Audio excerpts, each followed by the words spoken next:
بیوی کے رشتے کو بعض بیویاں ایسی نادان ہوتی ہیں کہ اولاد کی محبت میں خامد کو ڈیگریڈ کرتی ہیں، بعض خامد ایسے نادان ہوتے ہیں اپنے ماں باپ کے احترام میں بیوی کو ذلیل کرتے ہیں، اپنے بہن بھائیوں کی سن سن کر اپنی بیوی کو مارتے پیٹتے ذلیل کرتے ہیں۔ یہ ہر گھر کی کہانی ہے، ان دونوں سے میرے اللہ نے روکا ہے۔ خامد اپنی بیوی کو سب سے زیادہ عزت دے، بیوی اپنے خامد کو سب سے زیادہ عزت دے۔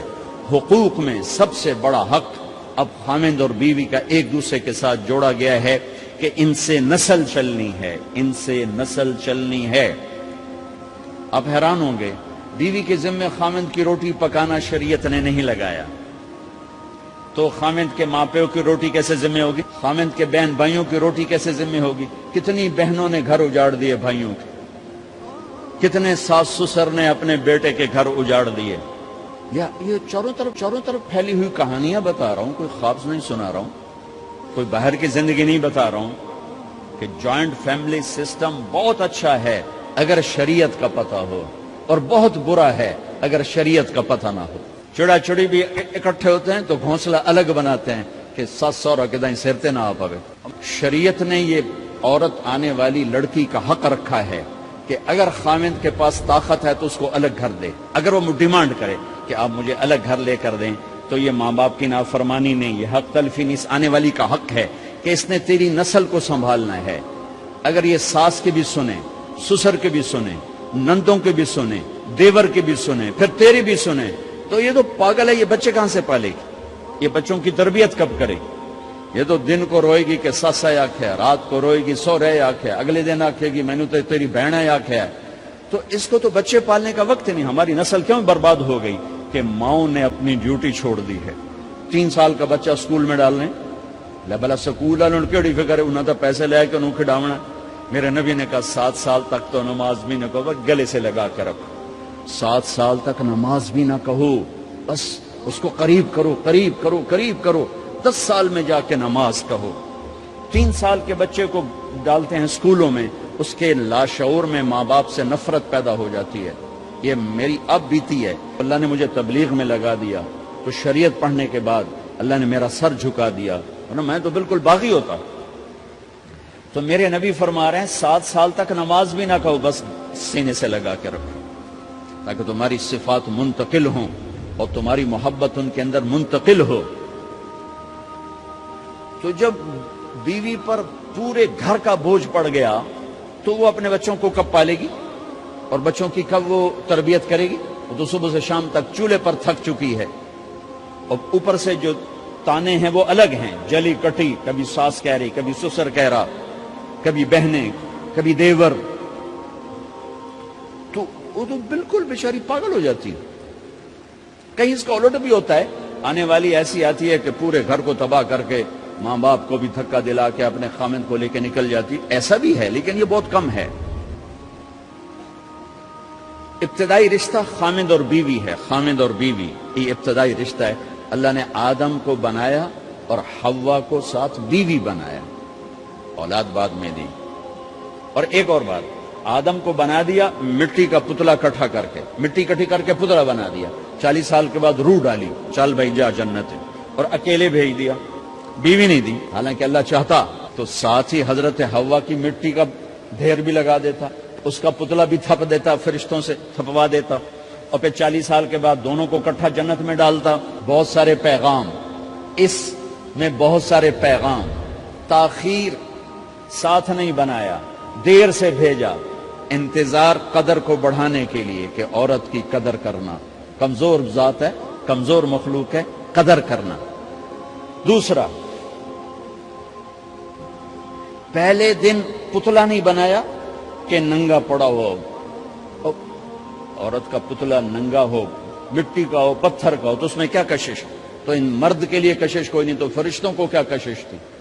پہلے دن سے عورت کو پردے میں بنایا، بے پرد نہیں کیا، بے پرد نہیں کیا، اس کا پتلا نہیں بنایا، اسے ننگا نہیں چھوڑا، اس کو پہلے دن سے کورڈ۔ اور کیسے بنایا؟ فرشتوں کو کی آنکھوں پہ پردہ اور آدم کو سلا دیا۔ آدم علیہ السلام سوئے ہوئے ہیں، فرشتوں کی آنکھوں کے سامنے پردہ ڈال دیا گیا. جب آدم اٹھے ہیں. اور ایک اور بات, جنت میں رہ کر بھی آدم علیہ السلام کا دل نہیں لگتا تھا, اداس رہتے تھے. اماں آئی تو بابے دا دل لگا, تو اداس رہتے تھے جنت میں. جب آنکھ کھلی تو اپنے لیفٹ سائیڈ پہ ایک خاتون سر سے لے کر پاؤں تک لباس میں. آپ نے سنا ہے نا, یوسف علیہ السلام دنیا میں سب سے خوبصورت ہستی پیدا کیے گئے. یہ مردوں میں, عورتوں میں سب سے خوبصورت حضرت حوا کو پیدا کیا. کون ہے؟ کہتے ہیں اللہ کی آدم تیری بیگم. کون ہے تیری بیگم؟ نکاح پڑھایا. پھر کہا آدم مہر ادا کرو. تو نے پوچھا کیا مہر دوں؟ تو وہاں تو سونا چاندی ڈھیر لگے پڑے تھے. اللہ تعالیٰ کہتے دا من سونا چاہ کے دے دے. میرے اللہ نے کہا تیری نسل میں میرا آخری حبیب آنے والا ہے, اس پہ ایک دفعہ درود پڑھ دے, یہ مہر ہے. سیدھے ہاتھ میں برکت ہے. پیدا کیا الٹی طرف سے. الٹی طرف سے کیوں پیدا کیا ہے؟ کہ الٹی طرف دل ہے, اور دل کے نیچے جو پسلی ہے وہاں سے پیدا کیا. اس میں پیغام کیا دیا کہ عورت جس روپ میں ہو, پہلا روپ اس کا بیوی بنا, پھر وہ ماں بنی, پھر اس آگے بیٹی کا روپ ہے, پھر بہن کا روپ ہے, پھر خالہ ہے, پھوپھی ہے, دادی ہے, نانی ہے, ساس ہے. جس روپ میں بھی عورت ہے اس کو دل کے قریب جگہ دو. یہ دل کے نیچے سے پیدا کرنے میں یہ پیغام دیا گیا ہے. اسے ذلیل نہ کرو, اسے خوار نہ کرو, اسے بے عزت نہ کرو, اس پر شدت نہ کرو. تو پہلا بنیادی رشتہ خامند اور بیوی ہے, اور آخری رشتہ بھی خامند اور بیوی ہے. لیکن اس وقت ہمارے معاشرے میں خامند سے زیادہ اس کے ماں باپ حق جتلاتے ہیں, خامند سے زیادہ اس کی بہنیں حق جلاتی ہیں, خامند سے زیادہ اس کے رشتہ دار حق جتلاتے ہیں, اور جھوٹی سچی شکایتیں لگا کر بیوی سے متنفر کرتے ہیں, اور کہیں بیوی کو خامند سے متنفر کرتے ہیں. آپس میں لڑائی لڑا کے پھر خوش ہوتے ہیں. میرے نبی سے پوچھا جائے یا رسول اللہ آپ کو سب سے زیادہ کس سے پیار ہے؟ تو آپ نے کہا عائشہ سے. اللہ, وہ جھینپ کے کہنے کے نہیں, میں پوچھ رہا ہوں لوگوں میں آپ کو کس سے زیادہ پیار ہے؟ تو آپ کہتے ابو بکر سے. تو آپ نے پھر کہا ابوہا, مجھے عائشہ کے باپ سے زیادہ پیار ہے. پھر پہلے عائشہ کا, تو پھر کہتے ابو بکر. تو آپ نے کہا نہیں, ابوہا, مجھے عائشہ کے باپ سے سب سے زیادہ پیار ہے. یہ آپ کو میسج دیا ہے کہ گھر کی زندگی کیسے ہوتی ہے. کوئی عشق نہیں چڑھا ہوا تھا, میسج ہے نا. ہم عائشہ چھوٹی عمر کی تھیں, ان کو آٹا گوندھ کے دیتے تھے, آٹا گوندھ کے دیتے تھے. پھر جب ان کو آٹا گوندھنا آ گیا پھر چھوڑ دیا. پھر ان کو سامنے بٹھا کر لقمے پر سامنے بٹھا کر لقمے بنا کے کھلاتے تھے. پھر ہم عائشہ رضی اللہ تعالیٰ عنہ کوئی گوشت کا ٹکڑا, وہاں بڑے بڑے گوشت کے ٹکڑے پکائے جاتے تھے, تو کوئی گوشت کا ٹکڑا اٹھایا اور ایسے 2-4 جگہ سے نوچا اور پھر رکھ دیا. سارا کھایا نہیں جاتا تھا, تو اللہ کے نبی اسی کو اٹھاتے اور حضرت عائشہ کو دکھا کر, جہاں سے حضرت عائشہ نے نوچا ہوتا تھا وہاں سے یوں کاٹ کے دکھاتے تھے. پھر حضرت عائشہ رضی اللہ تعالیٰ نے گلاس اٹھایا پانی پینے کے لیے, جہاں ہونٹ لگائے پہ گلاس رکھ دیا. بڑے بڑے گلاس ہوتے تھے, تو حضرت ہمارے نبی اٹھاتے تھے, جہاں عائشہ کے ہونٹ لگے ہوتے تھے وہاں ہونٹ لگا کے پانی پیتے تھے. یہ آپ کو سکھانے کے لیے ہے. اپنے گھر والوں کے ساتھ بیٹھ کے کھانا کھاتے.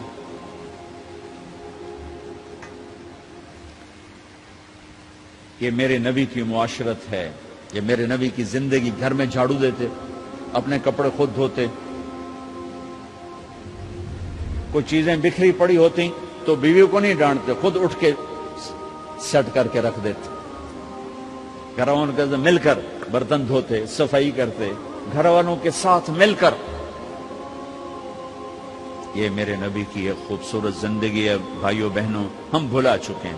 بیوی کے لیے خامد کو سب سے بڑا حقدار. بعض لڑکیاں ایسی نادانی کرتی ہیں کہ شادی کے بعد بھی اپنے ماں باپ کی آنکھ کو دیکھ کے چلتی ہیں. شادی کے بعد سب سے بڑا حق خامد کا ہے. شادی کے بعد سب سے بڑا حق خامد کا ہے. ماں باپ پیچھے چلے جاتے ہیں, بہن بھائی پیچھے چلے جاتے ہیں, لیکن یہ نادانیاں بھی دیکھنے کو ملتی ہیں کہ شادی کے بعد بھی ماں باپ اپنی بچی کو اپنے قابو میں رکھنے کی ترتیبیں سوچتے ہیں تو وہ بھی اپنی بچی کا گھر برباد کر دیتے ہیں۔ میرے نبی سے پوچھا گیا یا رسول اللہ عورت پر سب سے زیادہ کس کا حق ہے؟ تو آپ نے فرمایا اس کے خامد۔ ایک خاتون ہے، یا رسول اللہ میری شادی ہو رہی ہے تو میرے اوپر میرے خامد کا کیا حق ہے؟ تو آپ نے ارشاد فرمایا تیرے خامد کے جسم پر زخم ہو، زخموں میں پیپ پڑ جائے اور تو اپنی زبان سے چاٹ چاٹ کے زخم صاف کرے تو تو نے اپنے خامد کا حق ادا نہیں کیا۔ خامد کو سمجھایا کہ سب سے بہترین مسلمان وہ ہے جو بیوی سے اچھا سلوک کرتا ہے، اور میرا سب سے اچھا سلوک ہے اپنی بیویوں کے ساتھ، یعنی قاب قوسین او ادنا آپ کا مقام ہے۔ اللہ پاک کا دیدار اپنی آنکھوں سے کیا ہوا ہے، اور آپ ہمیں معاشرت سکھا رہے ہیں کہ ایک جہاد کے سفر سے واپس آ رہے ہیں، اما عائشہ ساتھ ہیں، تو آپ نے صحابہ سے کہا بھئی آگے چلے جاؤ، وہ سارے آگے چلے گئے۔ جب سارے نظروں سے غائب ہو گئے تو آپ نے کہا عائشہ دوڑ لگاؤ گی میرے ساتھ؟ عائشہ نے نہیں کہا، میرے نبی نے کہا دوڑ لگاؤ گی؟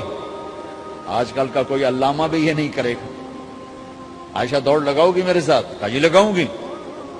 تو دوڑ لگائی تو عائشہ فرماتی میں آگے نکل گئی، اللہ کے نبی پیچھے رہ گئے، چاہے آپ جان بوجھ کے آستہ ہوئے ہوں ان کی دل جوئی کے لیے۔ کچھ سال گزر گئے، پھر جہاد کے سفر سے واپسی ہو رہی ہے تو آپ نے صحابہ سے کہا بھائی آگے چلے جاؤ، وہ سارے آگے چلے گئے، غائب ہو گئے۔ عائشہ دوڑ لگائیں؟ کہا جی لگائیں۔ تو فرمایا کہ ان دنوں میں ذرا موٹی ہو گئی تھی، جب دوڑ لگائی تو اللہ کے نبی آگے نکل گئے، تو پھر آپ نے کہا عائشہ ہذہ بتلک، عائشہ اب تیرا میرا حساب برابر ہو گیا، اس دفعہ تو آگے نکل گئی، آج میں آگے نکل گیا۔ یہ میرے نبی کی معاشرت ہے کہ بھری محفل میں کہہ رہے ہیں مجھے عائشہ سے سب سے زیادہ پیار ہے۔ اور عرب میں عیب تھا، جیسے ہمارے ہاں بھی عیب ہے کہ کوئی بھری محفل میں کہ مجھے بیوی سے سب سے زیادہ پیار، تو تیری ماں کتنے گئی؟ ماں کا اور خانہ ہے، بیوی کا اور خانہ ہے، ماں کی اور جگہ ہے، بیوی کی اور جگہ ہے۔ تو میں آپ سب سے کہتا ہوں ماں باپ کی وجہ سے بیویوں پہ زیادتی نہ کرو، بیوی کی وجہ سے ماں باپ پہ زیادتی نہ کرو۔